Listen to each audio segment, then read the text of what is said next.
Monday, July 3rd, 2017. Happy 4th of July, everybody. I'm going to do a video on altcoins.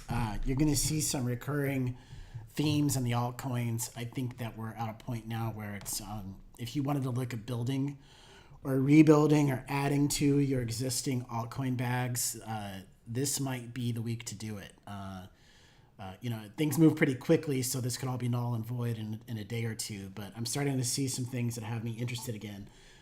Right before everything crashed, I sold everything and just didn't really look at coins. And I started to look today, and I went through the charts, and I saw some things that were interesting, so I decided to make a video about it.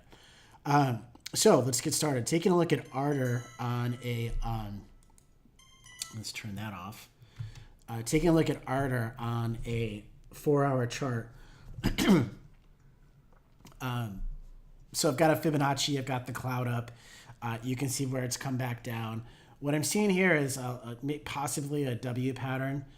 It's bounced off the 38% retracement. It's well below cloud, well below Tenkan. Kijun's up there in the cloud. So, a lot of these coins are going to look similar. They're going to look really beat up below the cloud, below Tenkan. But they're also starting to show something that's going to be a recurring theme, and that's they're bouncing off critical support levels. So 38% retracement on this Fibonacci is starting to bounce. If you come back, this was important resistance before a very big move upwards. So Ardor, if you don't have some or wanted to start a small bag, it might not be a bad place to start. That's what I think on Ardor. I'm going to go through each one of these pretty quickly. Bitcoin, I saw on the 4-hour chart, another possible W pattern. These are kind of loosely drawn and not heavily correlated to actual movement. But, it would, if it can break above this red line, would break its previous high and start to retest back up in here where it hasn't been for a week or two. So it'd be the beginning of something at least. So that's what I see on Bitcoin. This is BTS BitShares. Again, this actually has a little bit of a W pattern too. There's going to be a lot of W patterns in here, evidently. Bouncing out 38% retracement. Again, nothing too critical yet, but if you come back, it's hit this line before, and it was right where there was in the middle of a really large run. So nothing too conclusive from that, but it's the beginning of something, and it's getting close to the cloud. So if it can close a 4-hour up here, you'd be close to 50%, and then you'd be talking about top of the cloud, which is 61%. So some potential there for BTS. Clams, I don't really follow Clams too much, but it's on my list. Again, it's bouncing around like most of the alts are. It's on a resistance or on a Fibonacci level. Again, recurring theme. Let's take a look at Dash. Dash is a coin that I don't really like to cover, but it's pretty popular. It's above cloud. It's had a bullish TK cross. It's right in an area where it's going to make some kind of a move one way or the other, as most of these coins are. I think they're all sitting on or waiting on Bitcoin to do something. So we're going to have some action one way or another, possibly some 4th of July fireworks even. And this is Decred. So Decred really took a beating.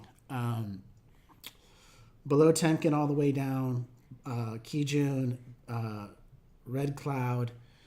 It had this ridiculous move up, and then it's kind of worked its way out.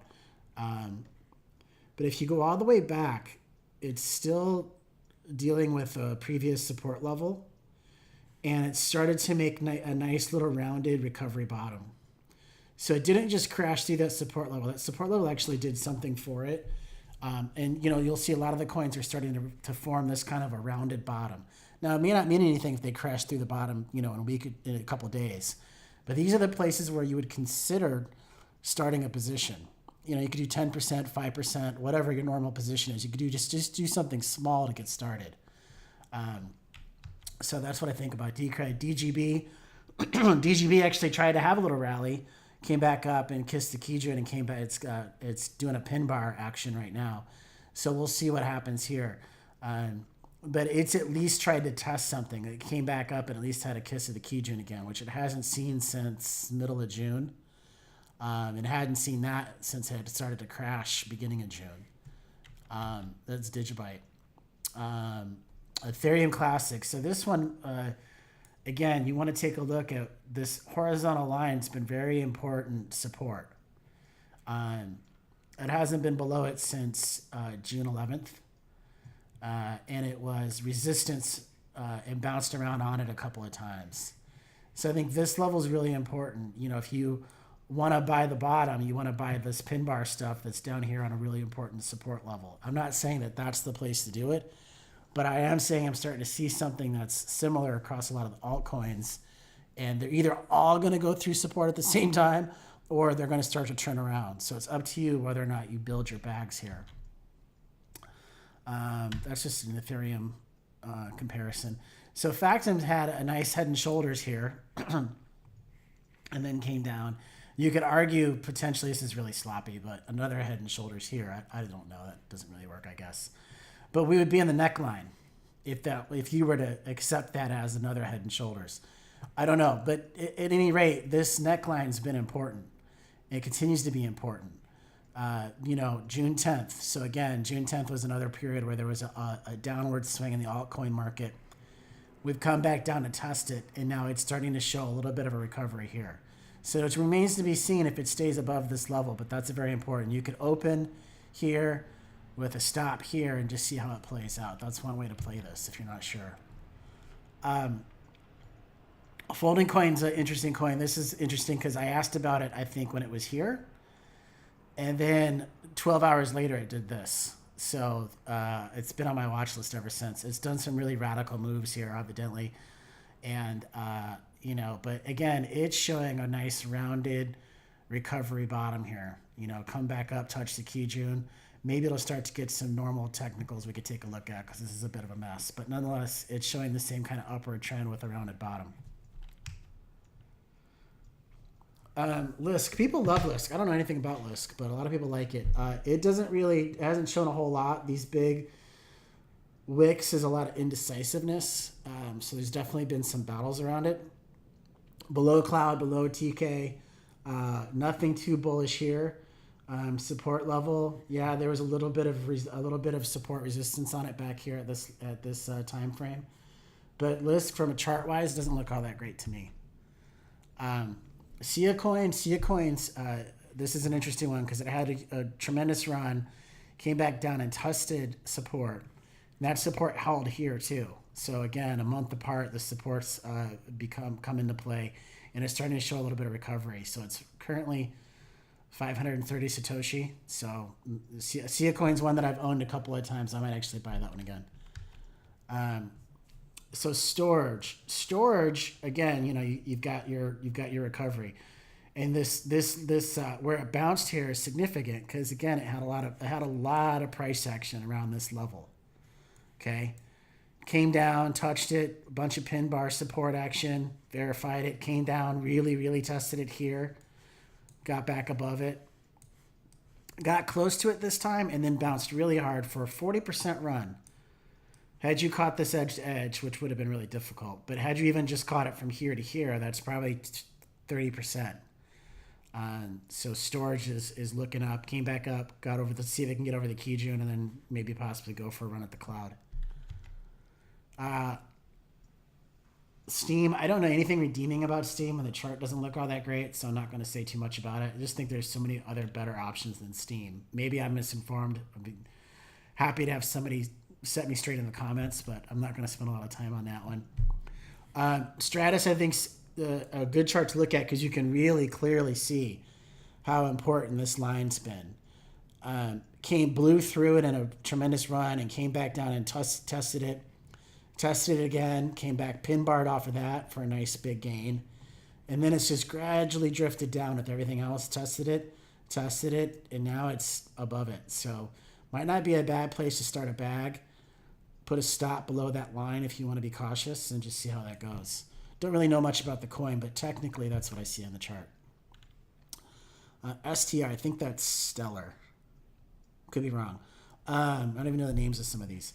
So we came back here and we tested this right here, and we stayed above it, fought the good fight, came down, did a little last kiss, got below it, came back up and kissed that one more time, and then really went for a downswing. But again, we've bounced off of that for the last day, 24 hours anyway. So cautious entry possibly. Vertcoin is interesting because it's in an important range for it, I believe. It blew through this price zone before, so it doesn't have much history here. It came back down and did a bunch of tests of the support level. Then it came back down. Now it's actually really broke through that, and now its bottom support's been moved down to what was previously resistance here. So this price range for Vertcoin is pretty interesting. If it can get above this, I would expect it to potentially move pretty quickly. And if it breaks below this support, you're talking about another drawdown to 16,000 Satoshi possibly. So this is an interesting support resistance zone for Vertcoin. I should draw a fib on here. I'm not going to, but you could do that on your own. Counterparty is a mess. Just this chop and these dramatic swings. I did own some and I made some money on it, but I don't really trade it because that chart's just too messy. But it's one of the coins I do know a little bit of the fundamentals around. And I do like some of the fundamentals on it. Zem coin, or NEM, or whatever you want to call it. Again, you've got a horizontal line that's the history that's going back to early May that's been significant. And it's continued to be significant, and it's rounded off of that support zone and created a candle into the cloud. So again, this is just from a technical standpoint starting to show that it's really bottomed here, or at least it has very, very, very strong support. Again, even Monero, support, price discovery. Once it loses support, it moves pretty drastically, so that comes back up. So Monero right now is pretty bearish, but you've got your support, so you could buy it here, and you would likely not go much further lower. Ripple, I'm not going to cover Ripple out of time. Ethereum, Ethereum with all the ICOs, I don't even know how to look at it on a chart, just because you could look at the technicals, but I think there's a lot of other things that drive Ethereum. So in the chart, for me, isn't really that instructive. So I'm not going to say anything else about Ethereum. I don't have much of an opinion on it.